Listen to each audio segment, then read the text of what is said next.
So I'm gonna report homework review, so you guys have access to that. I do have the test study guide and a practice test and a set of review problems as well. So I got lots of things to hand out to you guys today. I have all of your quizzes graded.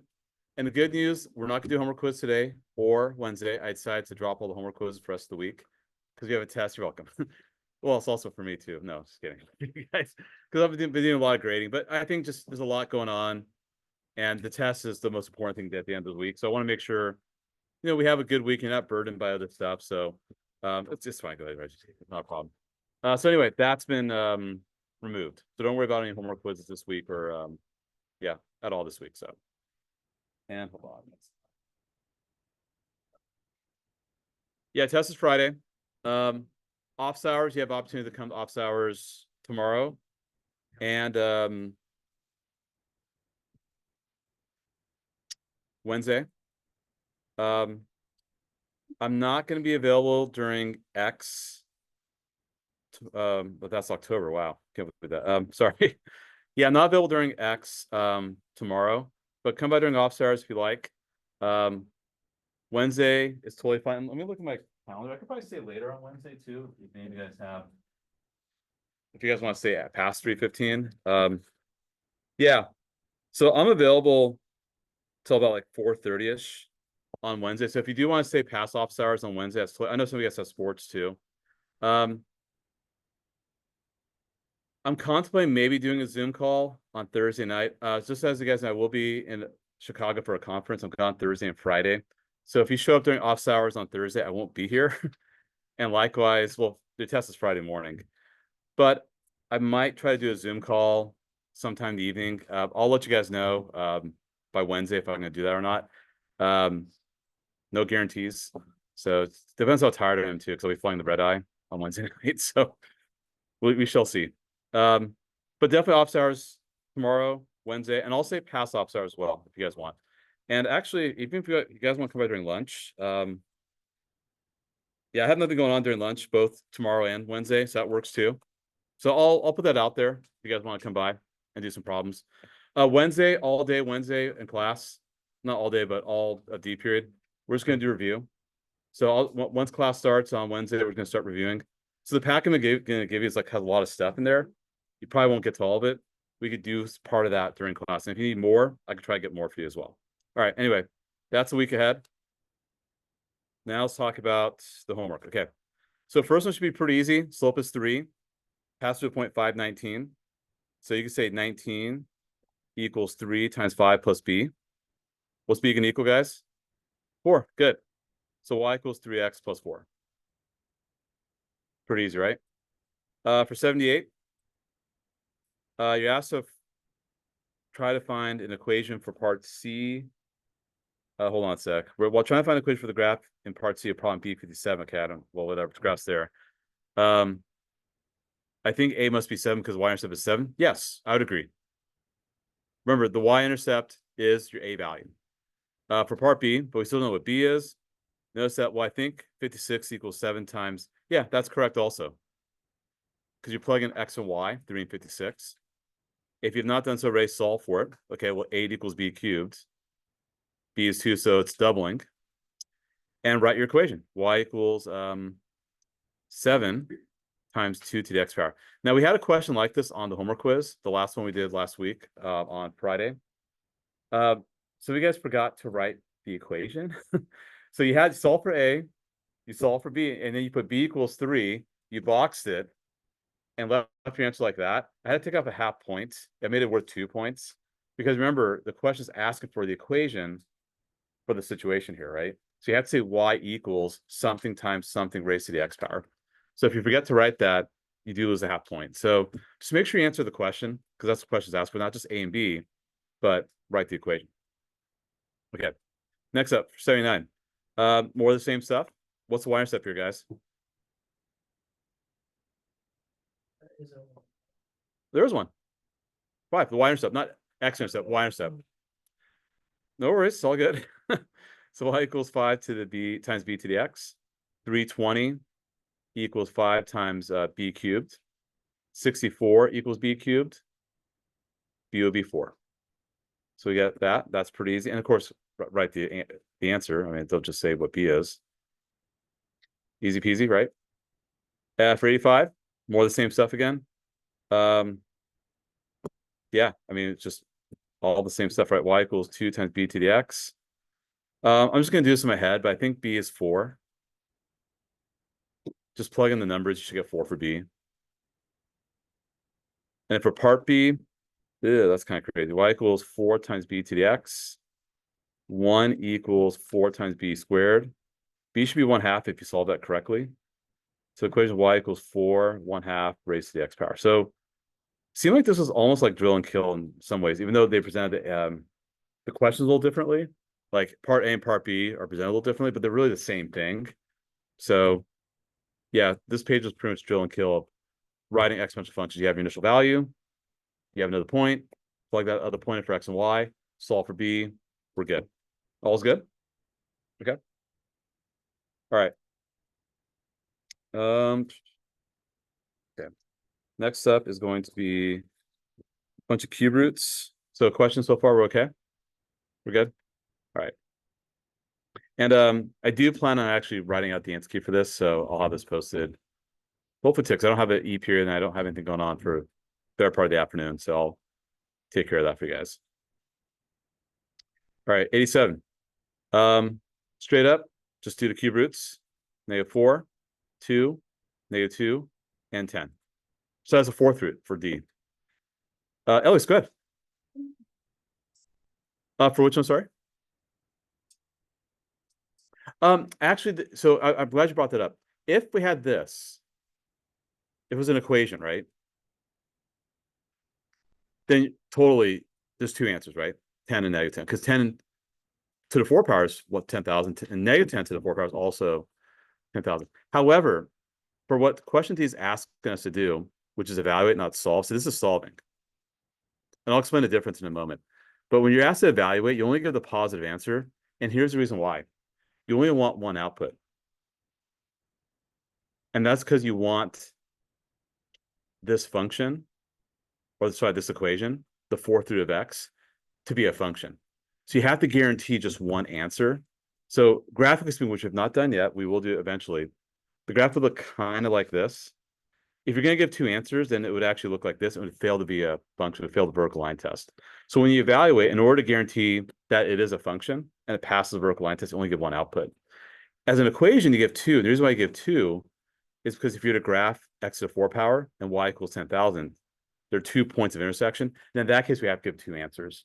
So that's I'm glad you brought that up, because I think sometimes we think to do that.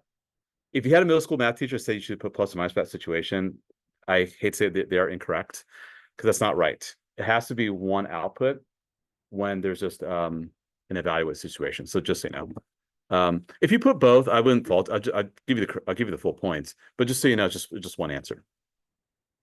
Okay, now for 88. We talked about this recently. That's a 4th root of 16 cubed. But personally, I do the 4th root first and then cube afterwards. So you can write it both ways. Both are the same thing. 16 cubes is a really big number. John could do it in his head. What is it, John? 4,096, right? Yeah, see? He knows how to do it. But the answer is the answer is gonna be 8. Because you're gonna 4th root it first. Meaning find 4 identical numbers that multiply to 16, or a number multiplied by itself 4 times gets you 16, which is 2. And then cube root of 2 is 8. Sorry, 2 cubed is 8, not 2 cube root.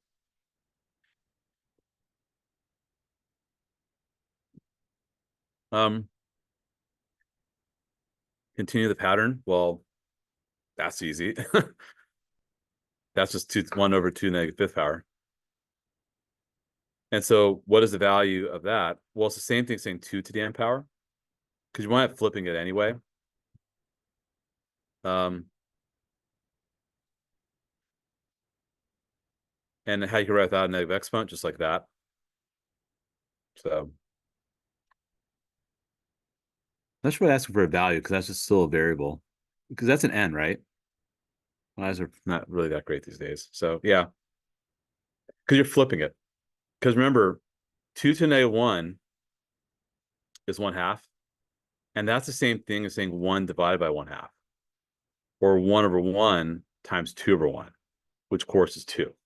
So you could do that. Okay, 96. Oh yeah. Review of old stuff. And I did work through the test. I got done quickly, so pacing is good. Yes, it took me under 10 minutes. I won't brag. But anyway, I'm going to go over parts of the test with you guys in just a moment. I'm going to tell you like what to expect. But find domain ranges, because this is old stuff that we had on the previous test. So find a domain. Well, you only see 3 dots here. So domain is just going to be, you can write it like this. Some people put braces. Like, okay, I'm just struggling drawing this. Okay, I'm just going to just list the numbers. Sorry, 0, 1, and 2. And the range is all the y values, -2, 0, and 1. Because those are just dots straight up. For part B, that's in between 2 numbers. So if you're still more comfortable in inequality notation, that's okay. We'll write it like this. And then, of course, the range will be from -1 to 2. For next one, what's the lowest y value for C? Yeah, and the highest y value is up forever. So you could just say y is greater than or equal to -2. For domain, the highest x value is 2, but it goes forever to the left. So x is less than or equal to 2. Or if you do interval notation, you could do -infinity to 2 and -2 to infinity. If you want to do it that way, you can. For D, domain's all real numbers. So you do that as a symbol, all real numbers. Or you can write it like this. That's also valid. And for range would be the lowest is -1 and goes up forever. -1 is included, so y is greater than or equal to -1. Of course, we had it a little differently on our test last time. We had the inequalities were given to you, and then you had to draw the graph with that domain range. So that's just the reverse situation. So make sure you're comfortable with that, because that's going to be on the test. Okay, 97. Yeah, just plug in the 1. That's easy. That's going to be 3/2. Plug in 0, that should be 3. Plug in 1, that should be 6. If y is 12, solve for x, which should be 2. Where is the graph of this function cross the x-axis? Never. Because y can't be 0. The y-axis, just plug in 0. And that we already did that for part B, it's 3. For part F, just multiply them out.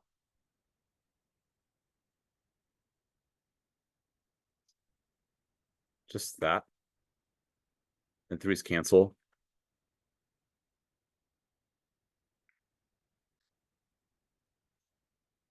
And finally, for 98, cube root, that's 16. What's that one? 30/25, I think. Is that right, John? 31. 31. Oh, you're right. Yeah, it's 31/25. I think so. Yes, you are right. It's 31/25. In case you guys are curious how I do this in my head, I know that's 125. What's 100 times 5? 500, right? 20 times 5 is 100. 5 times 5 is 25. So 100. 500 plus 100 plus 25, 625. And when I multiply this again, I do 600 times 5, 20 times 5, 5 times 5. So that's what I'm able to do in my head in case you guys are curious. And then this one here, 4th root. Okay, I'm not going to do 3 to 7th power. Or hold on. Don't tell me. 243, 729. Is it 2197? 2187. Okay, thanks. 21? Okay. Yeah. So anyway, use a calculator for some of those. I'm not going to ask you to do something like part C in your head. That's kind of crazy. That's a little much. But I think part A is fair. That's a fair one. So, cool. We're okay with that? All right. So that's a homework review. All right. So let's, actually, before we start the class, we're going to talk about the test, then we'll do the classwork. Oh, Nathan, good. Right now. Yeah. Right this moment. Yeah, and then we'll do notes after that. Also, I did update Schoology with grades. So if you're missing any assignments, just get them in. I will easily update those for full credit, but you gotta get them in. So we'll try to get it done this week. I think what I'll do is maybe when you guys are working, you guys can have all kind of chat with you. We'll get to you today and by Wednesday. Kind of just tell you like, hey, here's where you are right now. Here's what you're missing, and here's how things could change with test as well. Because remember, the test is going to act as a retake as well. You can actually improve your grade many ways. Okay. All right, let's talk about the test. All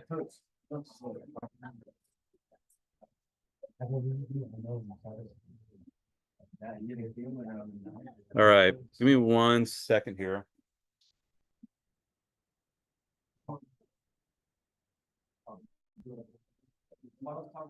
Okay. So I've got the test right here. So if you guys want to tackle me and grab from my hands, you can right now. No, I'll fight you off. All right. Anyway. So let's talk about the test. What's on there? Okay, so here is the outline. Okay, but I'm going to add more details to it because this still seems maybe somewhat vague to you guys. But just to kind of just do a quick checklist, like, okay, I'm going to ask you to graph an exponential function. And I'll give you an equation. And I'm also going to ask you to make a table. So it's literally, that's what's exactly what I'm going to ask. I'm going to give you an equation, graph it, make a table.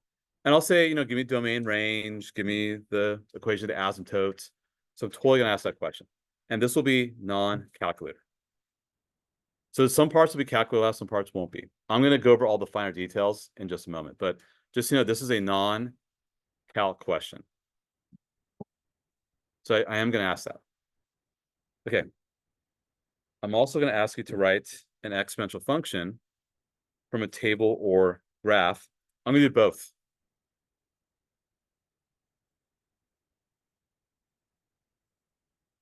And this will be in the calculator section.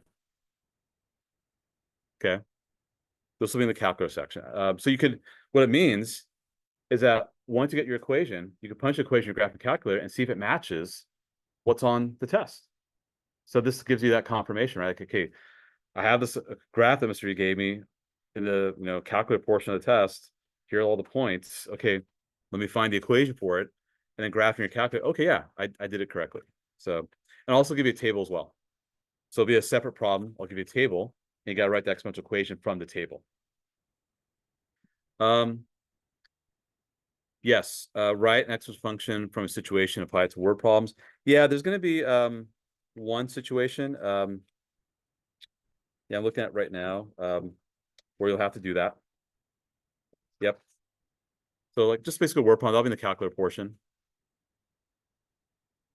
Like I'll say, oh, there's like 10 people in the room, and the number of people double every hour or something like that. Or the population is 1 million. After 1 year, the population goes up by 6%. What's population 10 years from now? Something like that. Simplify expressions. Yes, that will be actually in the, well, yeah, that's being the calculator portion because it's expressions. So we've done that already. And by the way, these are problems you should be looking at in your homework as well as from the electronic textbook. Everyone should have access to the electronic textbook. Just look at it to make sure, okay, yeah, I know how to do this one. Or we've actually have assigned for homework. Just look at your homeworks. Next one, simplify expression fractional exponents radicals. That's non-calc.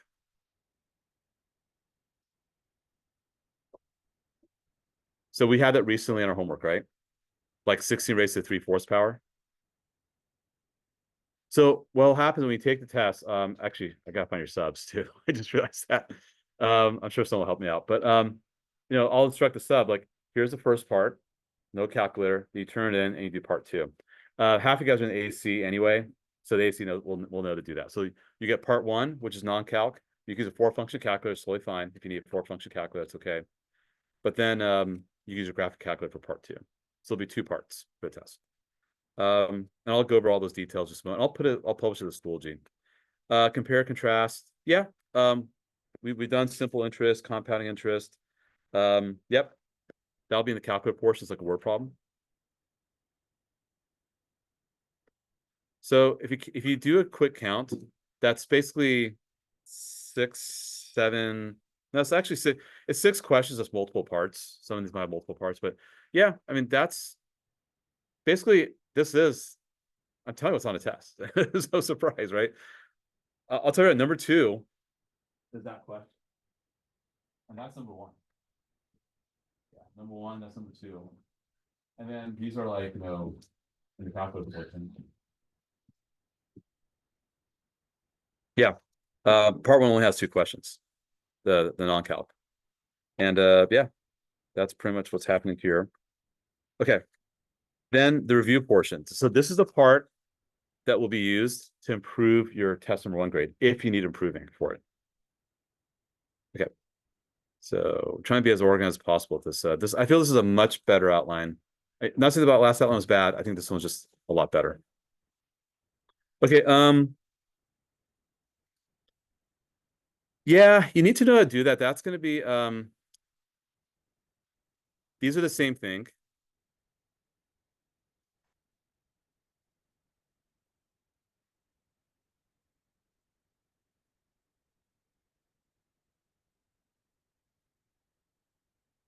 That's gonna be part of 1 problem. Here's the reason why. What if I give you a quadratic? I'm just going to make this up. I don't know if this is going to work out, but let's say I give you that. And let's say I give you that, right? So find points of intersection graphically or algebraically. Well, graphically was pretty easy, just punching a calculator. But then algebraically, how do you solve algebraically? What would you do? We sub them equal. Yeah, sub equal, right? So you have this, right? Sorry, I'm hammering things here. Okay, I know I kind of messed this up, but anyway, actually it does work out nicely. But now, what is this solving? A quadratic equation. So that's how these two are intertwined, these 2 concepts. Because this is built into that situation. This situation just means here's 2 equations, solve it. But once you substitute, then you have to solve the quadratic equation. Once you solve for x to solve for y, you plug it back in, and that's like solving a linear equation. So, so they're really they're closely tied. Just you need that skill in 1A to help you with 1F. Sophia, go ahead. Well, you still, it's a great question. So let me finish talking about 1C, 1E, and I'll answer that question in a moment. For 1C, okay, so graphing a function with a calculator and state the key features. So we had this in the last test, not to reveal too much, but I think it's painfully obvious what that question is going to be. So where do we have to graph something and state the key features on the old test? Graph that and state the key features. I don't know. Maybe that's the question. So something like this is going to be repeated because this didn't go so hot on the last test. So expect a question like this. Jasmine, good. I might make it exact. No, it's a little different. It'll be like 2 over x minus 4 plus 2. I don't know, something like that. It could be this one too, but I think we kind of know which one was worse between those 2. So expect something like number 7, just so you know. And I think we have some practice problems in this packet here to help you with that. The term domain range or a sketch graph. Well, it's gonna be one of these 2 here. Really focus on that one because that was the one that gave you guys the most trouble. And that was just like this in the last test. And for those who've been coming out during office hours, we've been practiced that already. So like, see here, number 2. Like number 1 was saying the domain range from the graph, but you guys did fine with that. It was 2 where some of you guys struggled with, right? So expect that. Yeah, and that's 3 questions. Now, to answer your question, Sophia, how will this go on the test? So I'll tell you right now. I'll give you the point values while I'm at it. So overall, so this will be 3 questions. And overall, that will be worth 14 points. So say you get 14 out of 14 on that part. That's awesome, right? 14 out of 14, what that tells me is that you're probably going to also hopefully get a good score on test number 2 overall. But what happens is that's 100%. Now, let's say your test number 1 grade, and I already talked about this, but I'll just say it again, was like a 60%, right? So that's 6%, no more. Now, I'm not gonna give you 100%. It's gonna be capped. Think out of it. It's gonna be capped at 80%. So you will get a 20% boost, which will be huge because most likely then you'll have a good test number 2 score, which will help, and your test 1 score goes up as well. Overall, your grades could jump. Like some of you guys are like in the C range, you guys will probably be in the B+ range after Friday, as long as things go well. No, replacement, full replacement, but capped at 80%. So say for example, you get like 90%, right? Say you miss like, I don't know, a point and a half. So you get 12.5 out of 14. So that's 90%, right? I'm still going to give that 80%. I'm not gonna, because if I were to average with the 60%, it'd be 75%. But I'm gonna do even better and give you that 80%. But if you got 82%, you got 8% or higher on the first test. Is that your question, Jocelyn? Yeah. If you got like say 85% on test 1, you're stuck with that 85%. And by the way, your grade can't go down. We will not. Now, say for example, you got like a 70% on test number 1, which was kind of a common score on this test, on the last test, right? And just say, I don't know, like, okay, this didn't go like, say you got 6 out of 14. Okay, that's not hot. I'm not going to lower it down to 40%. I'm not going to do that. Don't worry about that. So you would just keep that 70%, just so you know. But the incentive is, let's study hard. Let's make sure you know this well. Now, if you did great in the first test, you still got to do this anyway, because you have to review old stuff. This is a way, as we march towards December, that you don't forget stuff, that as we prepare for finals, that we're constantly reviewing throughout the year. So that's why we do this. So it has a dual purpose. John, go ahead. 14 points don't count towards the second test. No, they will. Yeah. The other part I think is worth 50 points. So all this right here, excuse me, it's worth 50 points.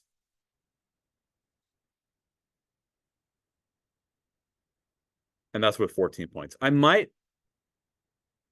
move the points around a little bit, but I think for the most part, I think points seem fine. So let me give you some finer details about, I didn't make a document for this, so you can just write this down. I'm recording this anyway.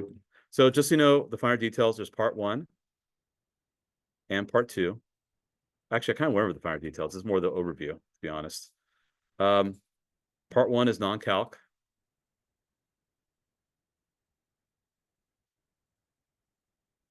But for a function calculator, okay, if you need it.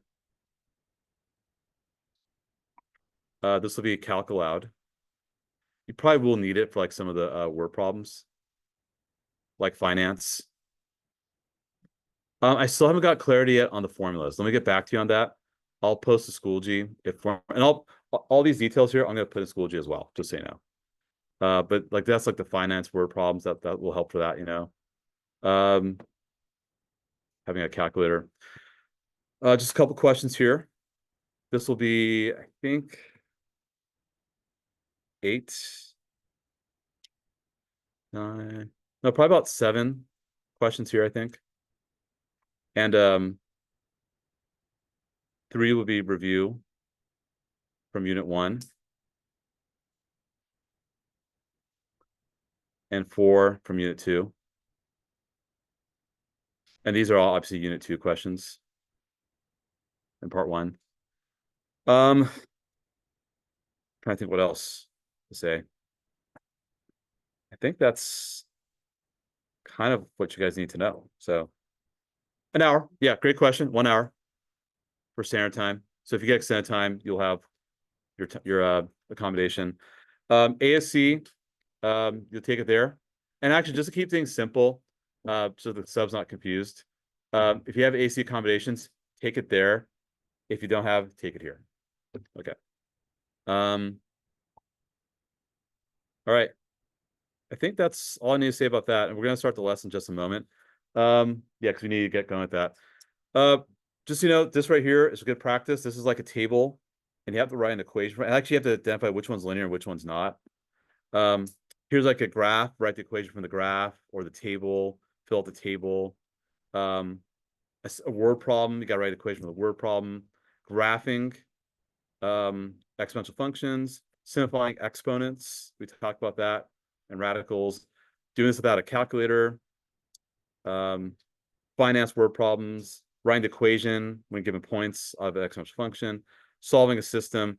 This is a really nice, actually, what I would suggest is definitely go through this and see what you can do. And anything that you're kind of stuck on, go back and look up some of the problems from all these things here. So I think that would be kind of a good. Yeah, I have the homework quizzes right here. They're all graded. Yeah. Also, what else would say? Check your notes. We talked about this last time. You can go back, look at the videos again, make sure your notes are accurate. Come during office hours. I know my office hours have been kind of busy. What I'm gonna do myself for my own sanity is I'm just gonna start having problems ready to go when you guys show up and just start doing problems. And my pre-cal students, I'll just put them outside because they're independent. I'll just walk out and see if they're doing okay. But I know you guys definitely need more of my attention. So I'll make sure those problems ready to go if you show up during office hours. I'll try to do a Zoom call if I can. Oh, the other thing I gave you guys. So if you flip through the pages, now this is practice test. Mind you, this is not designed like the real thing. This is 43 questions. It's kind of crazy. And our tests are not multiple choice. This is just from the CPM textbook. But these are good extra problems if you're looking for extra practice. I would suggest, do the ones that you feel you need to do. Like if you feel like I got to do more graphing, then do more graphing problems. Or I got to do more word problems, do more word problems. Just find the word, like 30 is a word problem, do that one. And the answers are at the end as well. I don't have the answer key for this one yet. What I'll do is I'll make an answer key and I also will label it as to what learning objective it goes with. Like, okay, like this one here, that's a situation. That's going to go with BC, learning objective BC. So I'll make sure I'll do that as well. So you guys know, okay, wow, I just can't do 66. Once you figure it out, okay, great. Let me do other problems like it. Let me try 69, 71, 100, 103, 115, and so forth. So that's how you want to go about studying for this. Okay, all's good? Okay, cool. We're still gonna have homework after today, but no homework quizzes the rest of the week because you guys do need to practice what we talked about today. And yeah, that's test one. Okay, cool. Let's make sure test two wasn't open. Okay, get the notes out. Let's do the notes. Notes should go by pretty quickly. Hopefully, quickly. And then once we're done, then we're done. Then you go off to do another class. Okay. All right. So now let's talk about the notes for today. And everyone's got a copy of them? We good? Yeah. And once I finish the notes, I'll pass back all the homework quizzes, which are right over here somewhere. Where are they? They're right here. Okay. All right. Let's talk. Let's do this. So let's solve for A in each of these cases here. So this is more review of fraction exponents. No, yeah.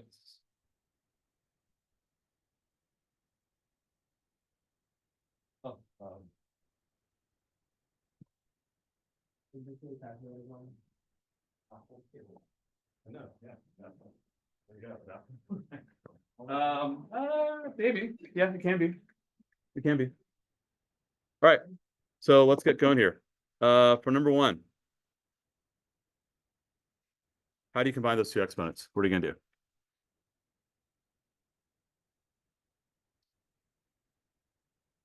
You're raising a power to a power.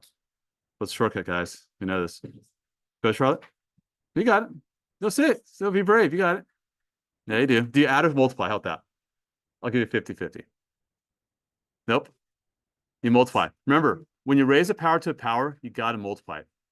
So it's going to be 6/5 times 6/5. Okay, well, you got to review that, right? That's an opportunity to review. So you get 36 over 25. Okay. All right, let's keep on moving. What's, guys, Aiden, let's focus, please.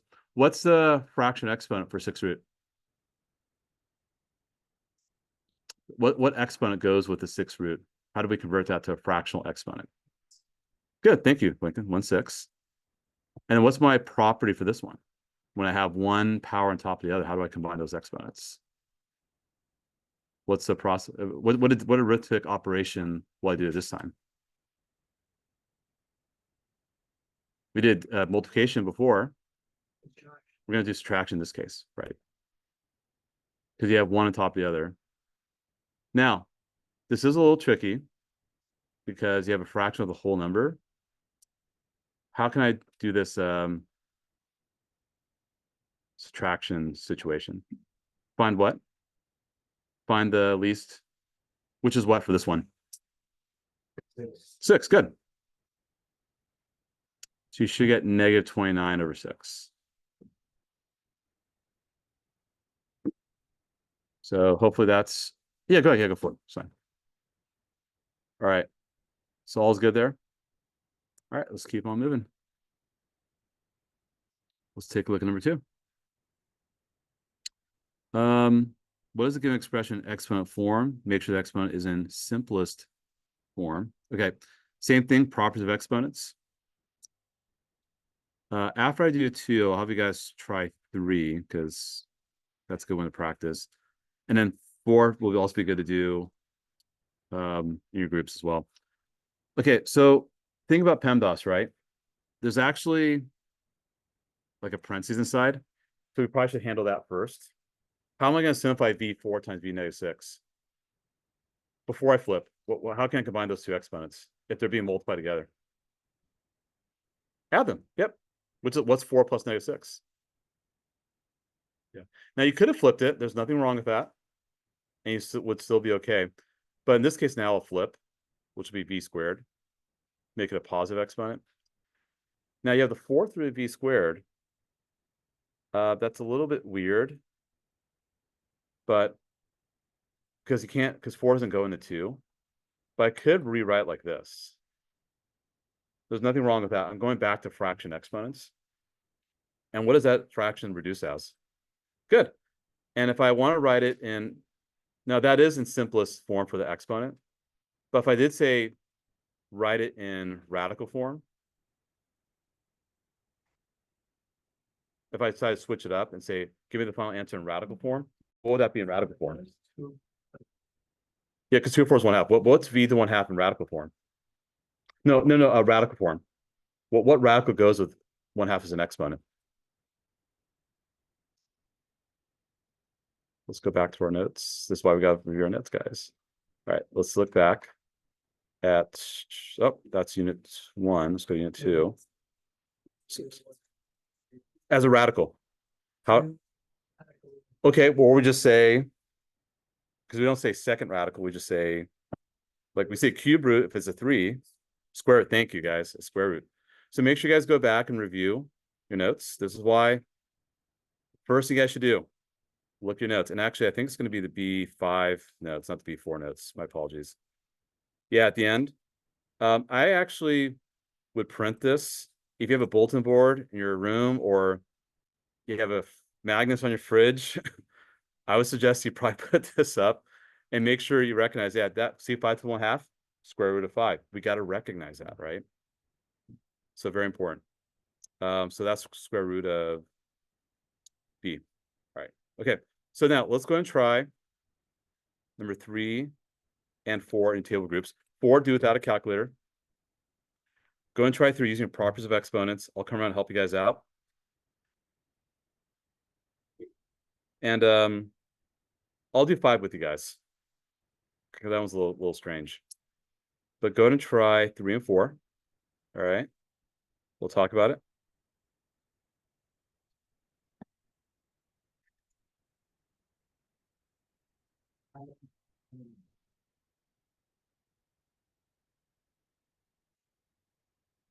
And actually, I'll do it on my screen, freeze it, and I'll unfreeze it when you guys got it.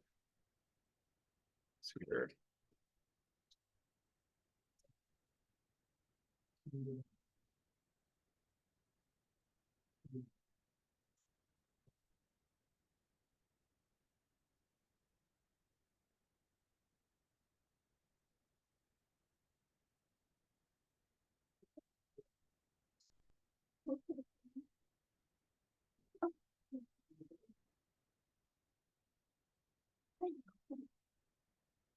All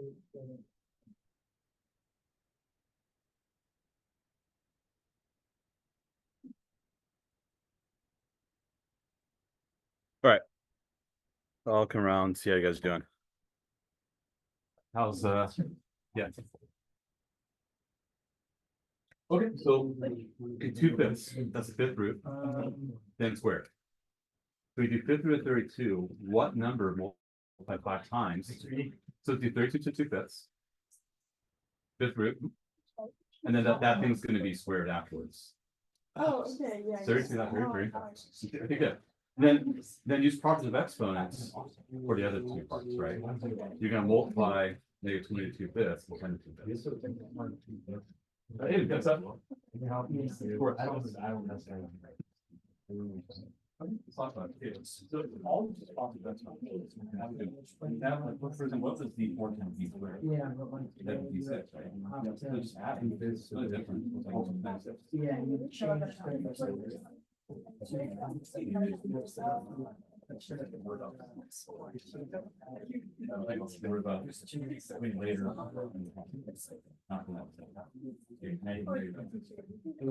Wait, no. Yeah.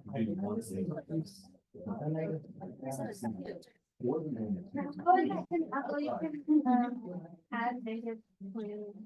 That's No.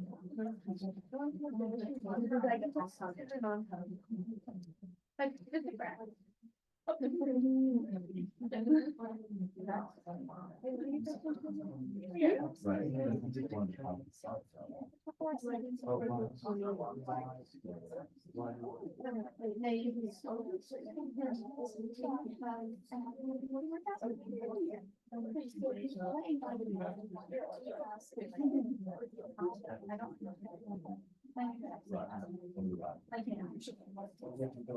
Okay, so here.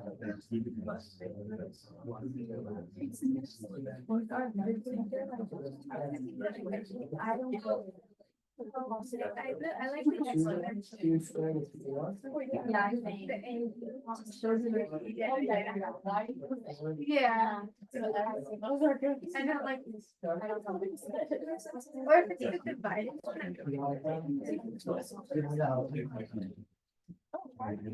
So, I like to look it up first.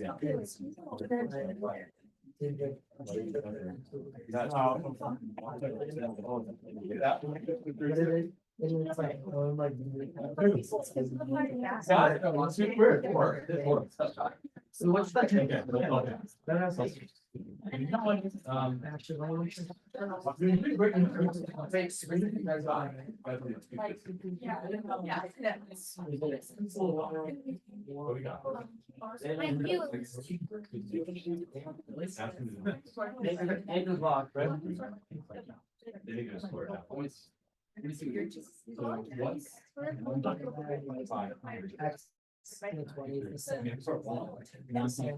And then when they're just.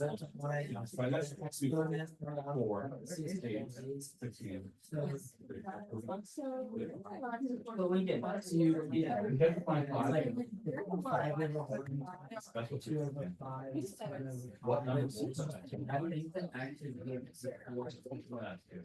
I mean, it's not gonna. Yeah, but it's actually this one. Never. Much larger. Yeah. But I know, those are the reasons. You swear. 32. I mean, you can just rewrite. Never get. So you got bottom bars. I saw their chat once, and not to feel like.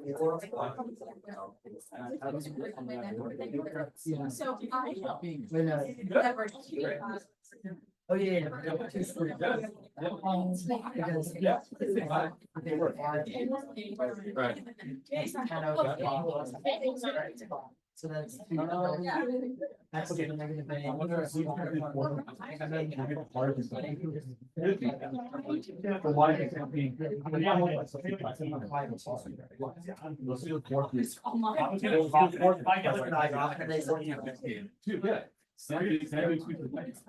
Two. So 2, 4, 8, 16. Yes. 32. Yeah, you got it. All right, guys, let's, I think you guys are, I think every table had a person that was on the right path, so, hey, John, hold on, yeah, let me check. Hey, don't go check, that's all get first. Okay, we got to keep going. Good work, yeah, excellent, yes. So 2 through 16, those are 4 through 16. This one. No, oh, yeah, it's mixed up. Yeah, mixed up. So what number multiplied by 4 times gets you 15? When you multiply by 4, you get 2 to the 5th power. You get 5 on the outside. Let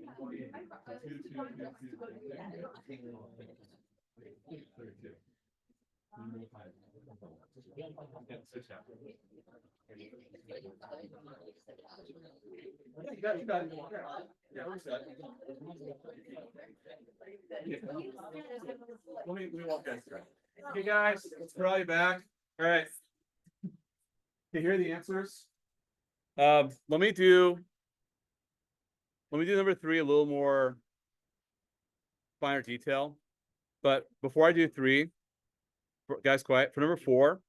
So remember, when you have a fraction exponent, that's a radical. So that's going to be the 4th root of 16.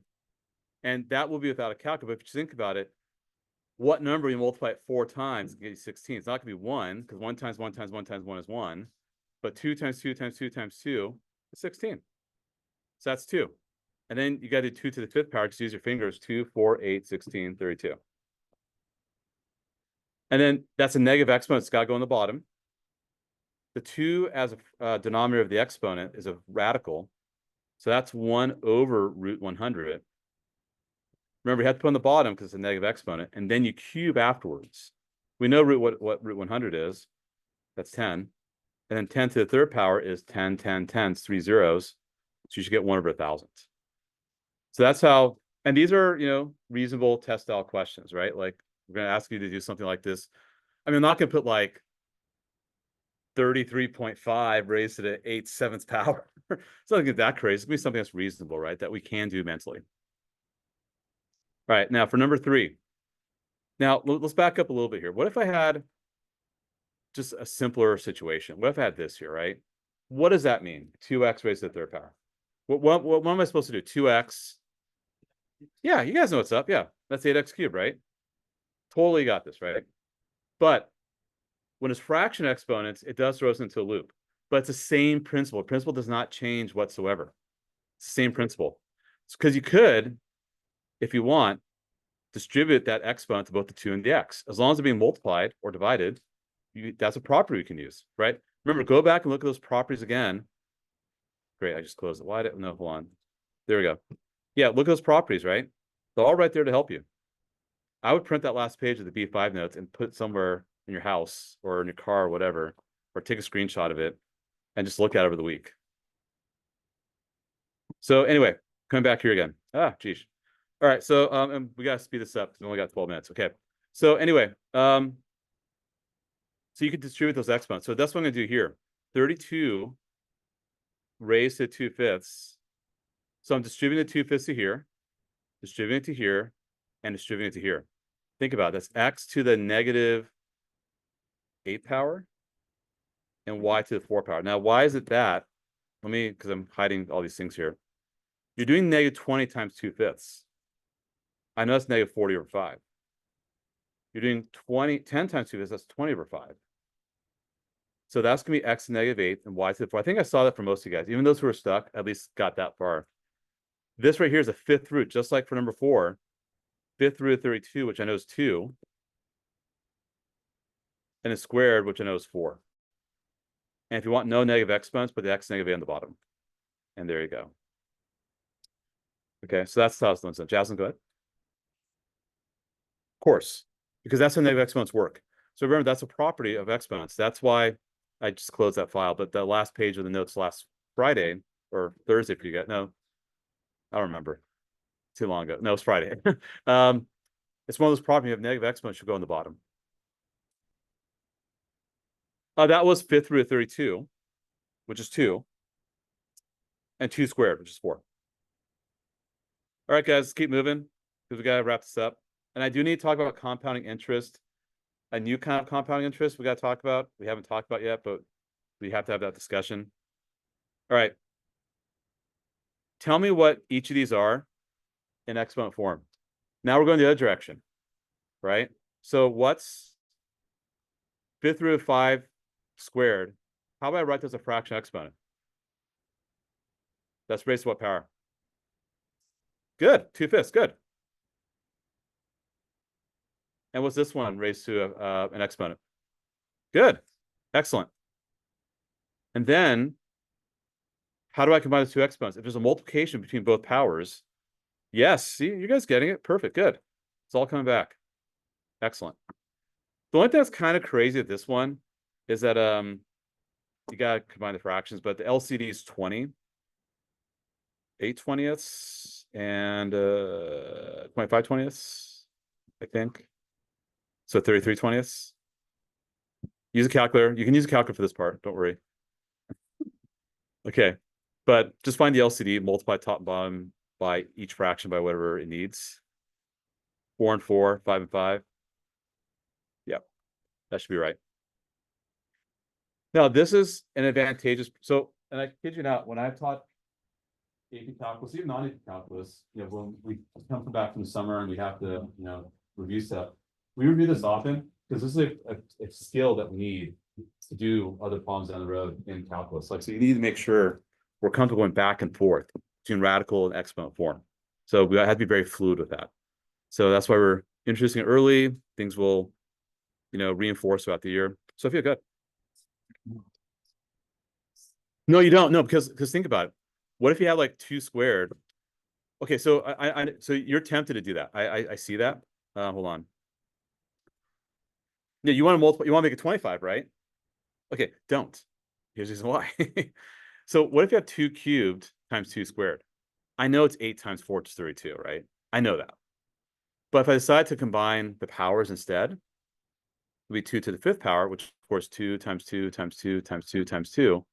But what you're going to do is you're going to do 4 to the 5th power, which would have been 4 times 4 times 4 times 4 times 4 times 4, which would have been a crazy big number. So you got to be mindful because it doesn't follow the rules of exponents. Got to be careful of that. Remember the E before the M. All right. Compounding interest. Okay. So here is a new formula. Yeah. That's what I need to confer with my colleague. Are we given the formulas for the compounding interest continuously? I think so. Yeah. Okay. We'll confirm. I'll confirm. We'll confirm. I still need to confer. So, yeah. Didn't mean to put you on the spot. Sorry. Okay. All right. So, okay. All right. So let's back up a little bit, guys. Let's talk about. Let's do number 7, and I want to go back to number 6 because 6 is kind of a funny one. Let's look at 7 really quickly here. All right. So compounding. We've talked about compound means how often money is added to your account.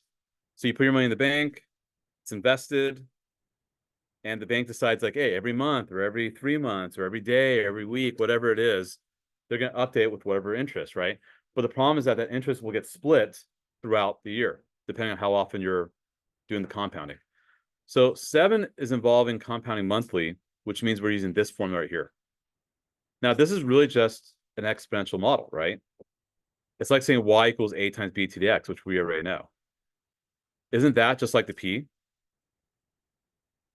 And isn't that b just like the 1 plus r over n? And is that x just like the n over t? Sorry, n times t? Those are all the same thing. So how much money are we starting with number 7? No, we do know. How much money you started with? 10,000. You got 10 grand, okay? I know, so it's been a long day. You started 10 grand, good. So A equals 10 grand. Okay, guys, let's finish strong. I got a few more minutes. All right. Now, your interest rate is 6%, but split over how many times per year? You got to split 12 times because it's done monthly. So you got to split it 12 times. That 6% gets split over 12 months. Just like a credit card has a 30% annual interest rate, which is absolutely insane. That still gets split over 12 months. And then, how long are we investing our money?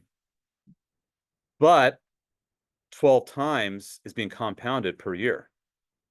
12 times 30. So 30 times 12. So if you just reason it, you actually don't need the formula. If you just reason it, you could just sort of think to yourself, okay, I got 6% split over 12 months. And how many times is money being added to my account? Well, I'm doing it for 30 years, but 12 times in each of those 30 years.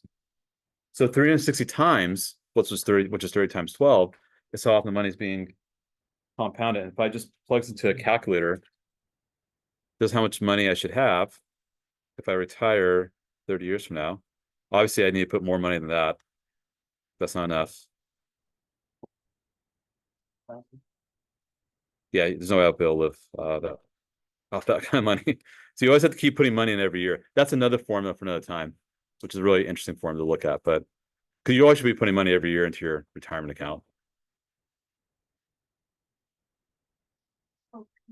So that's 60K, 60 grand. Okay. Now Compounding continues. I'm gonna get there right now. Okay, so it's gonna do 746 because I think 6 is a little confusing when it says continuously. Now, I can increase the number of times I invest my money. I don't have to monthly. I can do it every day. I can do it every hour. I can do it every minute or second. I guess I'm talking, money's being added. But mind you, if this gets bigger, this fraction gets really tiny. Yes, this exponent gets larger, but there's a bit of a trade-off, right? The trade-off is that when this gets smaller, this gets bigger. It's ultimately going to converge to a particular number. And that number, which I know I'm not quite doing it justice, because I got to talk about another time, is called E. E is called Euler's number. It means money's added all the time. Like, like right now, this conversation we're having, money's being added. More money's being added. Yeah. Regular interest rate. You still use the same, you still use 0.08 for R. Use this formula right here. See, there's a number called Euler's number.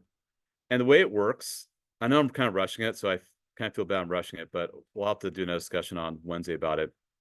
But